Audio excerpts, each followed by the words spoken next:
Сәлем достар, менің каналыма қош келдіңіздер. Бүгін мен Қазақстан туралы 10 қызықты факт айтатын боламын. Видеоны соңына дейін көріңіздер. Бірінші, Қазақстан аумағы жағынан әлемде 9-шы орынды алады. Екінші, мұнда теңізде, шөлде, тауда, орманда бар. Үшінші, Байқоңыр ғарыш айлағы әлемде ең алғашқы және ең үлкен ғарыш айлағы. Төртінші, елтаңба қыран құс, еркіндік пен биік рухтың белгісі. Бесінші, Қазақстанда 9.000 астам металл мен минералдың түрі бар.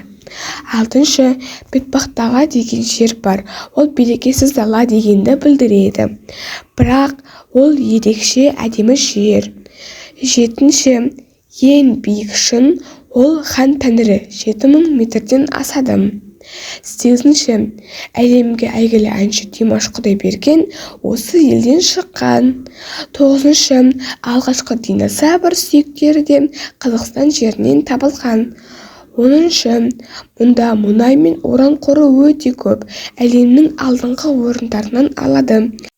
Ал достар, менің видеом аяқталды. Сіздерге ұнады деген ойдамын. Лайк басып тіркеліп кетуді ұмытпаңыздар. Сау болыңдар.